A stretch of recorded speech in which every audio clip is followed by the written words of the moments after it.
எதன் கண்ணே நிலையாகி இருந்திடும் உலகம் எல்லாம் எதனெல்லாம் எதனென்றும் அனைத்துலகும் எழுமோ பற்றிமையாகும் எதன் பொருட்டாம் எதனாலும் வையமெல்லாம் எழுந்திடும் எல்லாமும் எதுவே ஆகும் அதுதானே உளப்பொருளாம் சத்தியமாம் அச்சொருகும் அகத்தில் வைப்பாம்.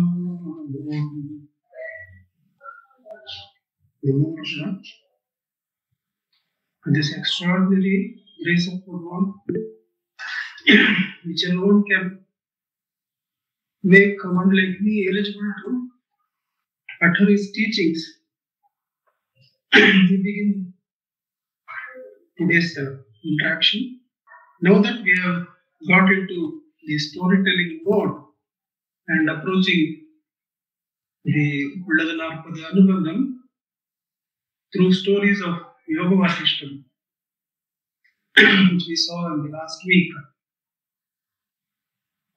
We continue in similar vein, but quite unsurprisingly, even the stories contain mainly meditations rather than any details. But to make it even more down to earth, please allow me to narrate a modern time story. I am a cinema buff, so I would like to narrate this story so that we get to have a relook at our relationship while taking on Ulladhanarpada Anubandham. The story I have in mind is from a picture called Mona Lisa's Smile. I don't know how many of you have seen that, but I go ahead. In that, it is set in the time of the women's liberation movement in the early 50s, I think, in the US, where the women education and women working and making a major contribution in the whole of the endeavor of mankind. That is the scenario in which that film is set, and it is the main protagonist, or I don't know how to put it in the lady form. She comes as a new teacher of art to a very up-to-date college, the best college for women in the US. And she engages the class. It is about appreciation of art. The subject she has to take is about appreciation of art. And there is a prescribed book. And from her previous experience, she assumes that they will be beginning the study of the prescribed book in the first class. And she will start with the opening page and ask some questions. She will find that even before she ends the question, the answers are ready. Then second chapter, third chapter, fourth chapter, and even before she can utter something, completion of the question, the answer is there. So she asks, what is it that you want? And for the first day, she is left astounded what to do, and her counsel from other colleagues is also that she will have to leave if she doesn't measure up.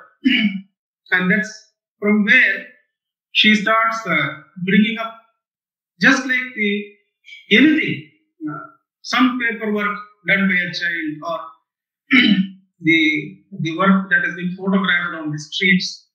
Photograph is also. So she starts making them appreciate that. And from there, the relationship changes.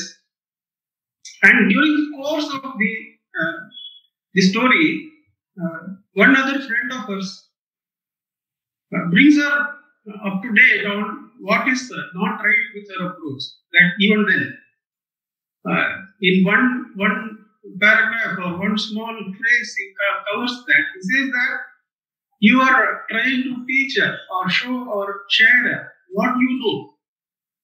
That's not quite important at this stage of the development of these mature learners or mature people who are approaching you. You should understand what they need and what is the next step that they have to place so that their education can proceed, because they are not in the beginning where you can just generalize and say.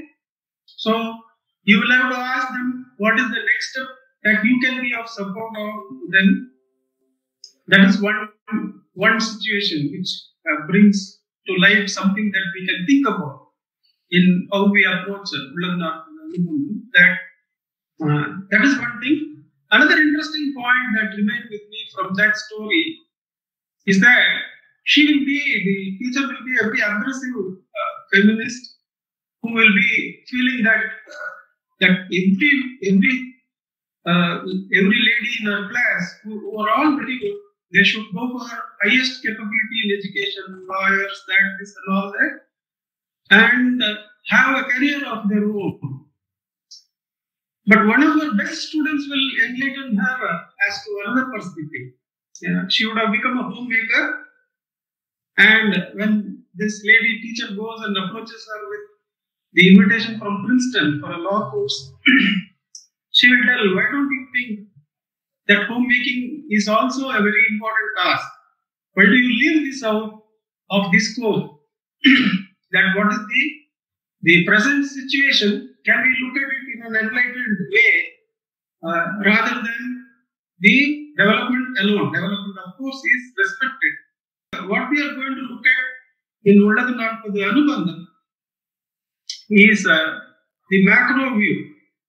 Bhagavan has helped us go directly to the point in the direct path of Ulladu Narpadu, which focuses on Atma-Vicharam.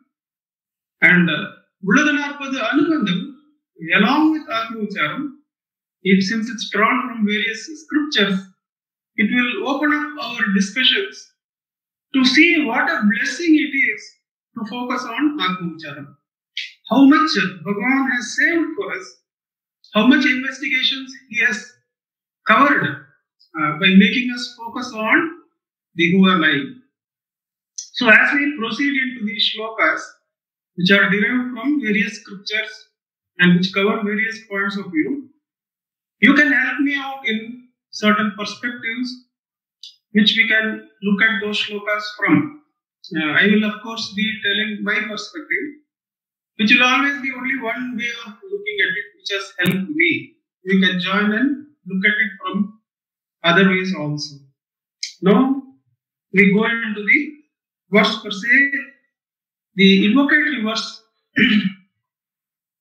in the Ulladu Narpadu was Ulladala, Ullavunarvu, Ullado, Ullaporul, Ullalara, Ullappe, Ulladal, Ullavenum, Ullaporul, Ullalaram, Ullappe, Ullapadi, Ullade, Ullal, Unarvaye, Unar. So the focus on the Mangala Shlokam, the first Shlokam, was directly on the Ullapurul and the Ulla Unarvu, with which the Ullapurul has to be consciously perceived. What is the nature of the Ullapurul? What is the nature of Ulla Unarvu, which begins as a meditation? And what is the best way of meditating except for the Ulla Unarvu to merge into the Ullapurul and be as a thought-free state of consciousness in the heart as the heart. To abide in that is the invocation of the Ullapurul. A similar and exactly similar meaning is given towards the end of this invocatory verse, but the scope that is brought about is different. The scope that is brought about is from the world perspective. Ulagamelam. There in Ullaganapadu, the focus was on the sadhaka, Ullal Evan, and the meditation. What is how to meditate? The seer and the act of seeing were taken, meditated upon, and were asked to be merged in the true seer or the Ullapuru. Now here, the import of this verse is that Edan Kanne Nilayahi. Edan Kanne is in support or taking the support of taking the ashraya of which. So there the self is what is indicated. Taking the ashraya of which you ulagamelam Edan Kanne Nilayahi Irundidum ulagamelam. So Edan Kanne Nilayahi Irundidum ulagamelam. There, the invocation in Ullaganapadu was directly addressing the sadhaka. How are you, and can you be apart from the Ullapurul to meditate on it, to invoke its presence? Here, the same Ullapurul is shown not only as the point to which the sadhaka and the sadhana have to merge, but it is the source, it is the sustenance, it is the soul, it is the end point, it is the purpose, it is that from which the whole worlds, whatever the worlds may be, all the worlds, they arise, exist, subside into that reality.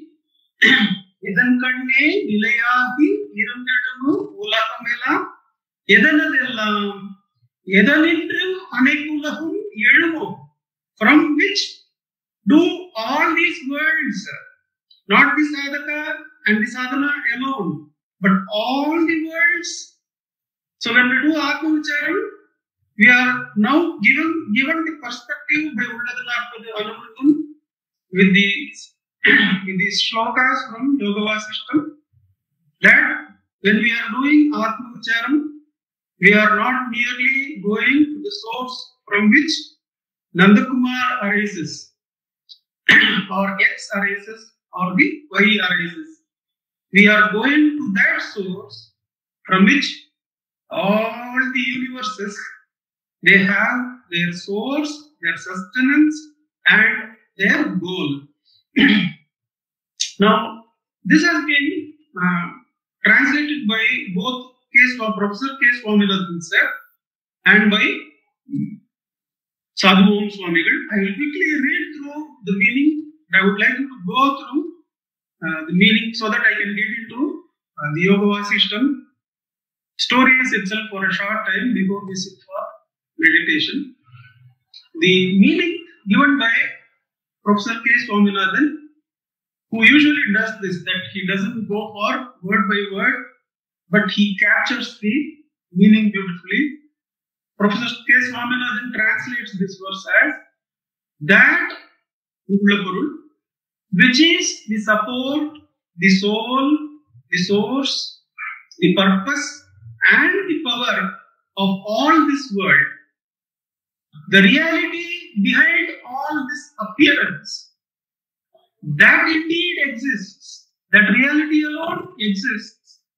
Let that, the truth, abide in our heart. Let that Ullapurul, that truth, abide in our heart. That is the translation given by Professor K. Swaminathan sir. Let us look at Sadhu Om Swamigal. Sadhu Om Swamigal says,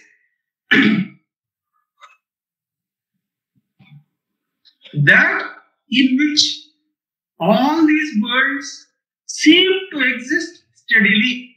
This is a word for word translation plus some additional inputs given to brackets.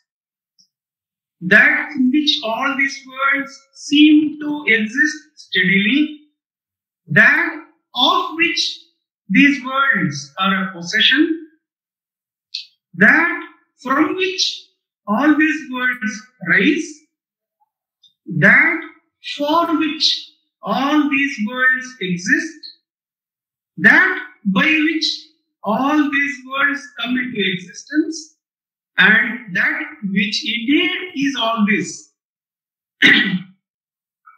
Ivayavum eduvagum. What these actually are not what we see them as, but these are actually the Ullapurul. Ivayavum eduvayavum. Adutane Ullapurulam. That alone is existing reality or Satvastu. Achurubam ahatil vaipam. Let us cherish that self which is reality in the heart. That is the translation given by Sadhuvam Swamigal. I have put it in our group. I would like you to go through that. Sadhuvam Swamigal, of course, brings the grammatical aspect of the shloka itself, that all the cases from which the noun, the cases for which a noun can be that Ullapurul have been covered in the shloka. He says there are 8 cases in Sanskrit and Tamil, except the vocative case. That is pointing somebody out and making them get up. Instead of, except that, all other cases have been covered, is what Sadhuvam Swamigal says. I wouldn't like to go into that aspect. I would like to go into the pointers from Yoga Vasishta itself. In chapter 5, this verse has been taken from chapter 5. The beautiful work takes us slowly through what is involved in keeping that Ullapurul in our heart, in inviting that into our heart and abiding at that. What is involved? It is narrated as interspersed as a discussion between Rama and Vasishta, and Vasishta telling Rama many legends or many stories, one by one, gradually taking the dhyana, taking the meditation onto Atmanishtata. What Bhagavan says that as abiding in the self, we find that the stories slowly take us towards that. The stories begin with that of Janaka. The import of the Janaka story, that the question asked is, now this Ullapurul, does it come into us by gradual sadhana as following Bhagavan's teachings or the Guru's teachings, or does it just like that suddenly drop into our lap? From where does this Atma Jnana come? Is it by gradual sadhana or by sudden dropping? And Vasishta says to Rama, it could happen by either means. It could be that you follow the teachings and step by step you keep doing Atma Ucharam or the surrender and Atma Ucharam or any of the things taught by Bhagavan, and gradually the light increases and one goes into the reality of the self. However, there is another way to see that the limitless always enters the limited in a sudden and inexplicable way. If you want to say, many of the devotees, when they write the account how they came to Bhagavan, they will veer around to say that how Bhagavan came into us. In Mountain Path, if you see the old issues, the articles had started with how I came to Bhagavan. Then many devotees started recounting it as how Bhagavan came into my life, how the infinite entered the droplet. And that is always inexplicable. There is no logic or explanation or starting point for that. So that is how the Janaka story, it it is narrated. In the Janaka story, the king, he develops the dispassion which we had discussed in the last discussions. That dispassion is one of the primary things which Rama is engulfed with.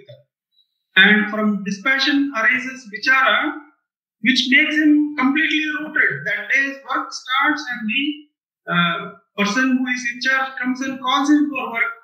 But he doesn't rise from meditation. He continues to meditate.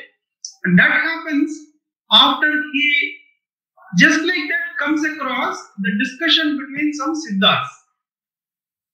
Some siddhas, while he is doing his walk in his garden, suddenly he sees, in the esoteric way, he sees some siddhas having an exchange.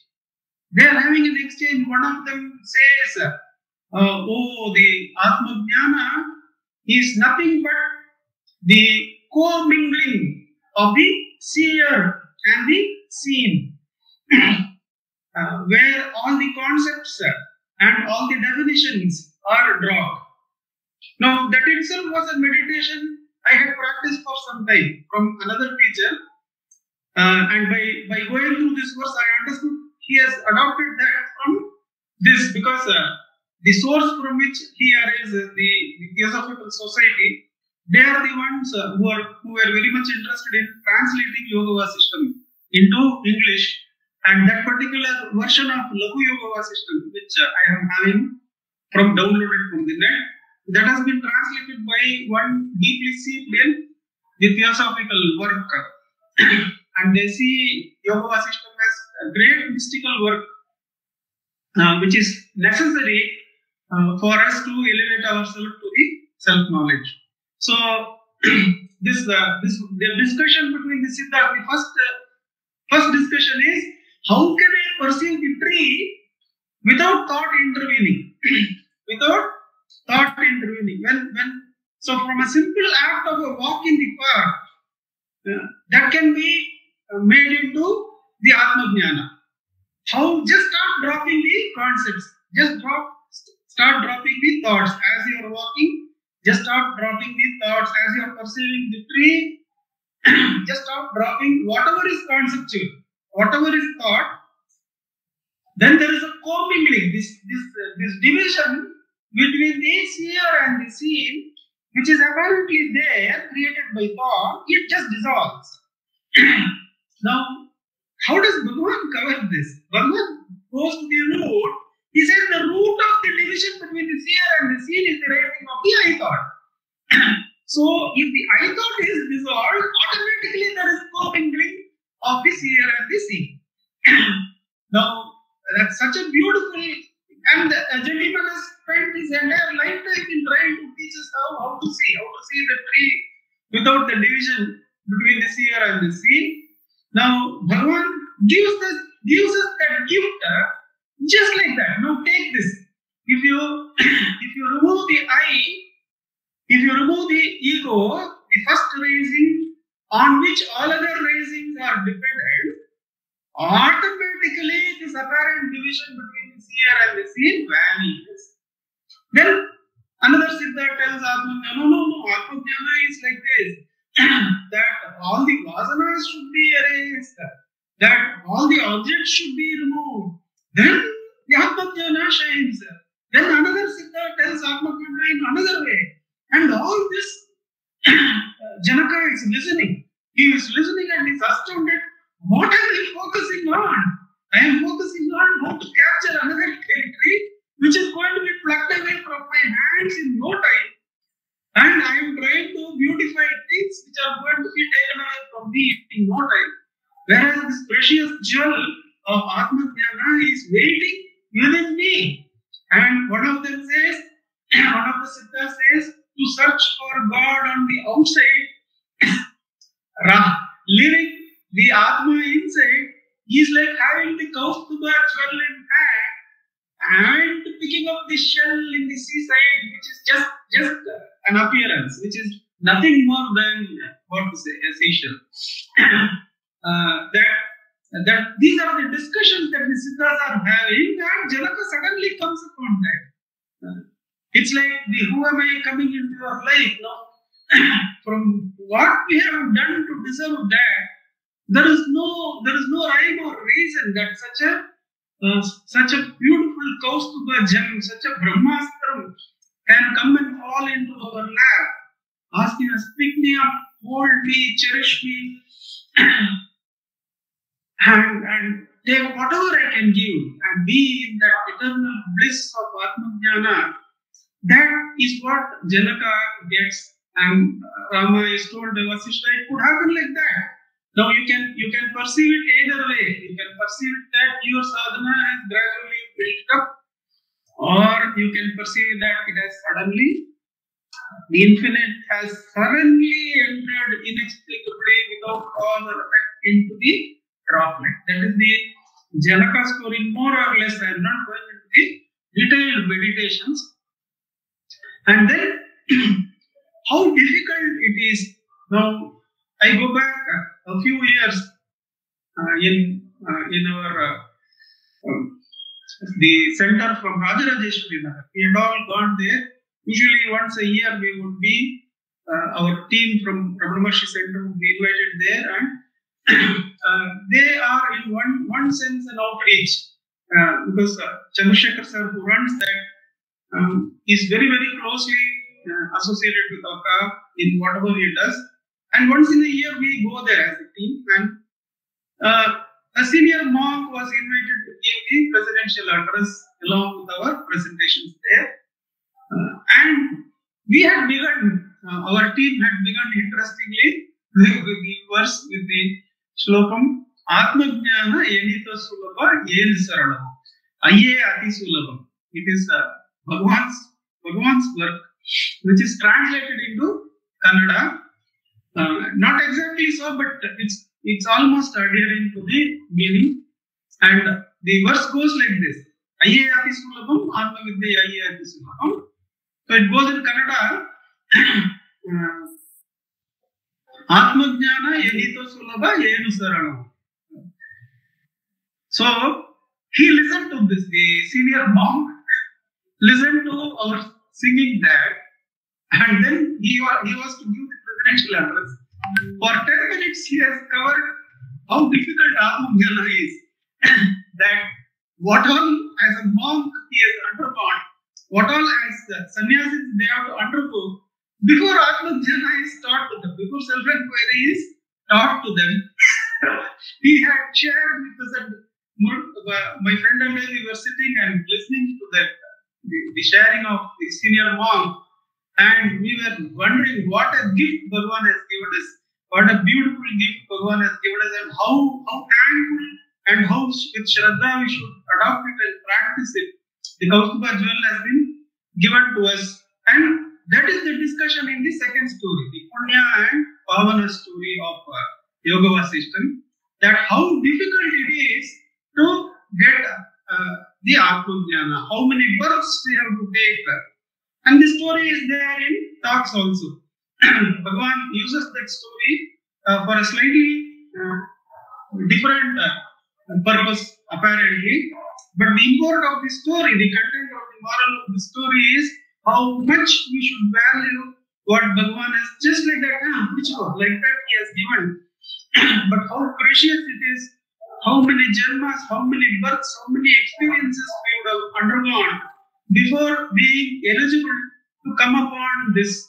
The story goes that Punya and Pavana are the two brothers, and their father and mother, father being a great meditator and mother automatically following and being similarly so, both of them pass away, having merged into the Atmic Bhumi, they say, the state of the Atma. And their body is lying, and the two sons, they are approaching it. They are approaching the final funeral rites. And Punya's approach is different, Pavana's approach is different. Pavana has still got a lot of attachment to the forms of the parents, and Punya has worked himself through to Atmajnana. And the story is an exchange between the two, and Punya takes Pavana through that in all these janmas that we have taken countless births in this yuga, in this yuga, in this yuga, this is all that we have taken. We have been this. But all that is the life current inside, is the current of I. Bhagavan says in the talks while narrating the story that where are our father and mother? They are present only as the I current within us. What do you think all this is? What do you think all this world is? It is only the same I current. See it as these things. Our father and mother have not gone anywhere. Whoever are your ancestors, they have not gone anywhere. You can imagine they have gone into something else. But they are all present. They all began. They all existed. They all merged only into the life current. They are all the life current only. To find this truth that we are all the life current, the throbbing of the I, the throbbing of the Akhandakara Vritti, and we are not Vrittis separate from that, to find that how many janmas, how many experiences we have to take is the account contained in the story of Punya and Pavana. So that is the import of that story. Next comes the story of, not going in order perhaps, story of Bali, the Bali Chakravarti. The stories of Prahlada is also there. These are slightly different from the legends that we would have come across. Now, the Bali Chakravarti story is once again similar in content, but where the difference comes is that he realizes that consciousness is the key. Consciousness is the key to overcome Maya. So the previous story is about Gadi. Gadi asks about Maya, and Bali Chakravarti carries out how that Maya is cut asunder. Gadi asks Vishnu about Maya, but he wants to know what is Maya, because Maya is told to be the cause of all this. All that is having source in Maya, some people say. And I have to cut asunder Maya before going to the Atma. So please tell me, what is this Maya? And Vishnu tells him, you keep on meditating, you will find out. I will bless you that you will not only experience Maya, but you will also see what it is and you will cross it. He blesses. Prahlada is also blessed. And these two stories, Prahlada's story and Bali's story, they indicate how God's grace can be the source of getting into Atma Vicharam. That we can come to Atma Vicharam, we can take it. We can understand that it is by God's grace that we have come upon this extraordinarily great blessing of Atma Vicharam. There also, God is asked, what is this Maya? God comes and blesses Bali. Not only will you experience what is Maya, but you will see through it, you will cut across it. And to Prahlada, he blesses, I am blessing you with Atma Vicharam. And with Atma Vicharam, you will come to self-knowledge. That is how Prahlada is blessed on his, that comes after the story of Bali. So in Gadi's story, what happens is very interesting, that after he is blessed that he will find Maya, one of the days, it doesn't happen immediately. He keeps on meditating and he has a favorite well in which he takes bath daily. One day he goes and dips his head for the bathing, and he keeps immersed. And his mind is taken to that place where his body is on the funeral pyre, where the Gadi's body is on the funeral pyre. All his relatives are surrounding him, and it doesn't stop there. They make the fire and it's burned because his body is burnt. And he is born in the, you can see that he is born in the womb of a tribeswoman who live in the jungles, in the forests. And he grows, marries another tribeswoman. He's a boy, he gets married to a tribeswoman. And he grows into old age, he doesn't die. Many of them, those around him, start dying, and almost all his relatives pass away. So out of great dispassion which is arising out of that kind of sorrow, not out of investigation, but out of death of these people, he just starts wandering. And he goes into a kingdom nearby, and while he is walking in the streets, the Raja of that kingdom has passed away, and that kingdom has this practice of garlanding through elephant and finding out the new king, and they garland him. They garland this tradesman, and he becomes the king of that country, and for 8 years he just rules so nicely. Then what happens? One of the days he feels like getting back to his old dress just for the sake of just seeing how he looks in the tribesman clothes again. He wears that and tries to mingle with the crowd. And suddenly, some of the survivors from his old tribes clan, they are in procession in that kingdom, in that street, and one of them recognizes him. Arey, how are you? Like that, he recognizes. And this man tries to run away. He doesn't want to now identify with this old identity of being a tribesman. He's the king of that place. Now, he wants to run away and he just turns as though he hasn't heard the call. But by then, those in the Antapuram or the ladies, they are espied. They see that he is actually belonging to the tribe's clan. And it is said, in the story it is said, all those people, they decide that our existence has become contaminated and they enter the fire. All of them. All of them in the Rajyam, they enter, and having caused so much disturbance to all of them, Gavi also enters into the funeral fire, and suddenly he gets up from the water in the well, and he is here. He is right. He is the Gavi who has risen and who has continuous meditation. So he desperately calls Vishnu. What is this? Is this Maya? How is this Maya? Then Vishnu says that, see, all the time you were here. All the time you were here, you did not go anywhere, but you had taken all those births. There is this Zen story where the Zen master dreams that he is a butterfly. Then he is getting this doubt. Am I a butterfly in the dream of a Zen master, or am I a Zen master in the dream of a butterfly? Now, it is more or less like that, but the story doesn't stop at that level of dreams. Because what happens is that in between Gadi meeting Vishnu for clarification, a Brahmin was supposed to come along that way, and near the well, Gadi is sitting and wondering what is all this, and Vishnu has not yet appeared.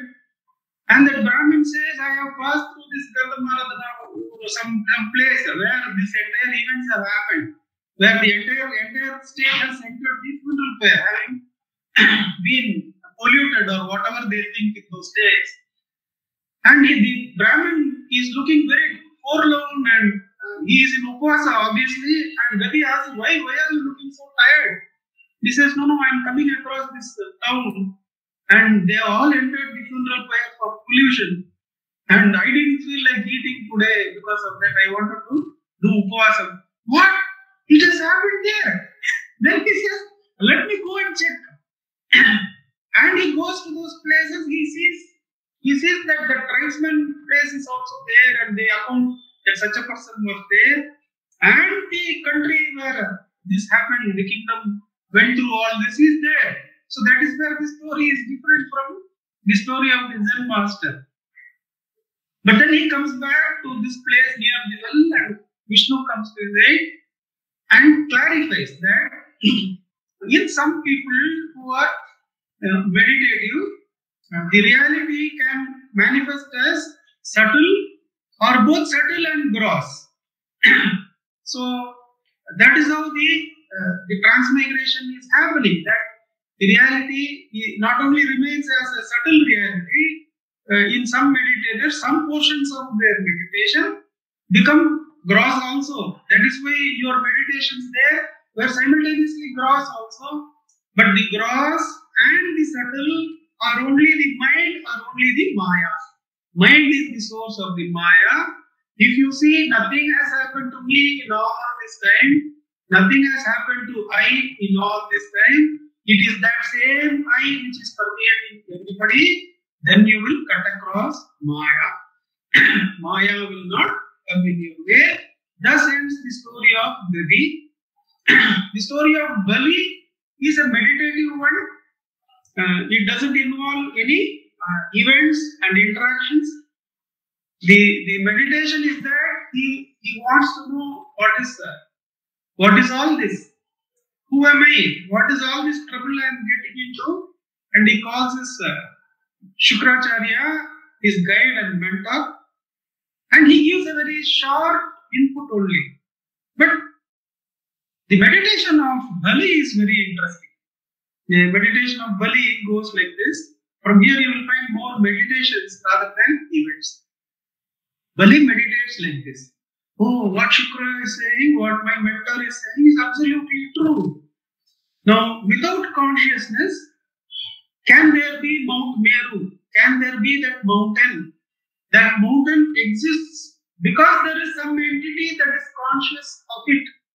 So, without consciousness, there is no mountain. Mountain means the entire world. Without consciousness, there is no love or hatred. Without consciousness, when there is no love or hatred, there is no friend or enemy. And without consciousness, none of these are there. And when consciousness is seen as standalone, then everything is full of consciousness. Now, am I apart from that consciousness? No. I am that consciousness which is free of subject-object division. These are the meditations. I have put that in the group. You can go through that. This is how Atmajnana is realized by Bali. That Penrose, the Roger Penrose, the mathematician, would have found great help if he had read through Bali Chakravarti's meditations. Roger Penrose is doing a lot of groundbreaking work in trying to meditate on consciousness. Mathematics and science are very hesitant to go into the area of consciousness. They still want a lot of logic, a lot of formulae to be there while going into consciousness. But if Roger Penrose was willing to take this, Roger Penrose's father was a biology doctor, a physician who was interested in the mind of people and the difficulties they were getting into. So naturally, though a mathematician by compulsion, he moved on to the area of spirituality, the area of consciousness. He is doing a lot of investigation into consciousness, but he feels that the brain and its contents have to be explained before coming to the independent consciousness. Bali had no such problems. He had just one quantum leap. He says that without consciousness, can this be there? Without consciousness, can there be sunlight? Bhagavan would say, somebody sleeping in the afternoon underneath a tree, he is not conscious of the sun. The sun practically doesn't exist for him. So that sun completes his existence only in the presence of a consciousness which is conscious of it. That is the first meditation of Bali. That can the mountain exist? Can this world exist? Can Maya exist without consciousness? No. Cut across all that by investigating what is this consciousness. Outer world is gone. Now inner world of love and hatred. Can they be existing without consciousness? No. The emotional worlds cannot exist without God. Wipe them off. Can you and I exist without consciousness? No. Remove the division of you and I. Now who am I then? I am that consciousness which is present without the subject-object division. It's a wonderful meditation. How they come to Atmajnana?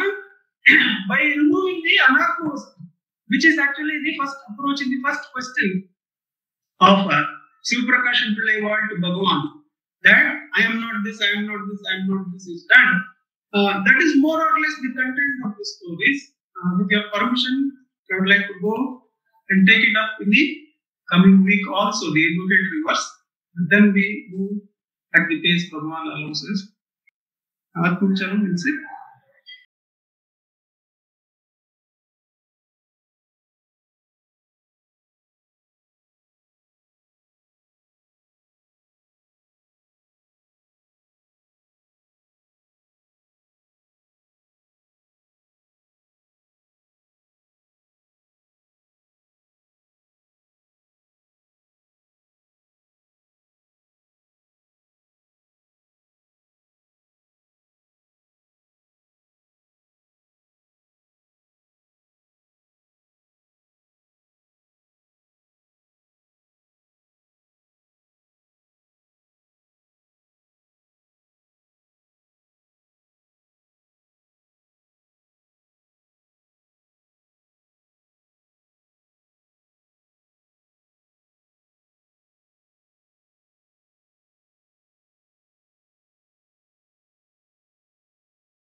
Namo Ramana. Namo Ramana. Prostrations to Ramana. Shining is the self in all beings. That very Adharam of which Sri Nandakumarji has been speaking to us, meditating on the invocatory verse of the Ullathu Narpathu Anubandham. And it takes my mind to the verse in Arunachala Pancharatnam, where Bhagavan says, Chittirama Vikdellam Senmalaye Nimpale Vididamai Nindre Odungiduma. And then he gives, of course, then he says, that is the heart. So here he says, it is to be meditated upon, let it be meditated upon. And he says, you are the heart. All this is only a picture, a movie which is rising from you. And he says, Chittiramam. Chittiramam is also, it means, the word Chittiram means, I think also Vichitram. It means it's a strange manifestation. So we have been meditating upon how strange it is in terms of the Maya. It is very strange, but the Adhara is what it is. And the strangeness is brought home to us, I find, in the stories of Yoga Vasishta. The concept of simultaneous existence, multiple existence, is a very common theme in many of the stories of Yoga Vasishta. That within one time span, one can exist simultaneously through other lifetimes. One may be just spending 1 hour here in meditation, but one could have spent 2-3 lifetimes elsewhere simultaneously. And this point, I think, brings us to what Bhagavan tells us about the whole world being only our own creation, the world being created, drishti shrishti. Because of the drishti, the entire shrishti coming in, and the entire world. This is what is Gadi's story shows us, that the whole world exists simultaneously with us. And Bhagavan has also pointed out that in dreams this can happen to us. We are existing in one place, but we go through so many lifetimes in that we can go through lifetimes in a span of a dream. Only thing is, we don't call it real. We don't call it a concurrent reality. But by giving us a story like that, it points to the dreamlike nature of this so-called reality. That's what like the Zen koan. Many of the Yoga Vasishta stories are also like the Zen koans. They make us wonder, how is this possible? And when we see how is it possible, without trying to give an answer, which is what it's all about, without trying to logically explain, very beautifully, Nandakumarji said that Bali Chakravarti did not have the problem of the scientist of having to apply the logic. He did not have that problem. So he could cut across that logic. So if we don't go by the logic, but we allow ourselves to stay with the absurdity, or stay with the ephemerality, any one aspect, if we allow ourselves to just go into it without logically explaining it, that gives the insight, or takes us to the point where inquiry takes us. But the difference, if there is that grace which lights it at that point, I thought there was one verse of Bhagavan, which I am not readily able to remember, that Professor Swaminathan had translated as, you have kept from me all knowledge of gradual attainment. O Arunachala, you have kept from me all knowledge of gradual attainment. Bhagavan saying this, but I could not readily remember it. But there is this is it's coming in a flash, which is what happened to Bhagavan. If we look at Bhagavan's life, Bhagavan says that as a boy of 16, when he encountered the death, what he calls the death experience, and he says, recounting this, He says all this happened in a matter of few minutes. And then he says even to say few minutes is wrong because there was no element of time in it. So it's like a flash.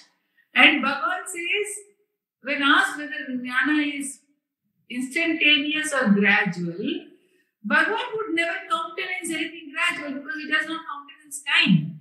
And therefore, he says that if you bring a light into a cave which is dark for thousands of years, how long does it take for the cave to get lighted, for the darkness to go away? It's just instantaneous. But then he's very sweet. He accommodates our worldview also. And so he says in Aksharamanamale, Payya un veedu kaatine. You gradually revealed it to me. That also he says. Payya un veedu kaatine. So the gradual process also he supports. There is nothing which he would not support. This is something very beautifully which in our interactions I have repeatedly heard and understood from Nandamaji, that there is nothing that cannot be supported by the self. So it is supported. So that is also supported. Gradual attainment is also supported. And Bali's awakening is presented by Bhagavan in his Padigam, where he says, Veli Veli Teenir Matpala Uiran Viri Guru Bhuta Bhautihangal Veli Voli Munnai Andri Indrendi Veriyan Arudan Vimala. When all the 5 elements and that is the Ashtamurti is describing here, and all the living beings, everything, nothing is apart from you. How can I be apart from you? So this point to which Bali reaches is also brought to us by Bhagavan. And these stories, they reiterate and they support our sadhana very beautifully.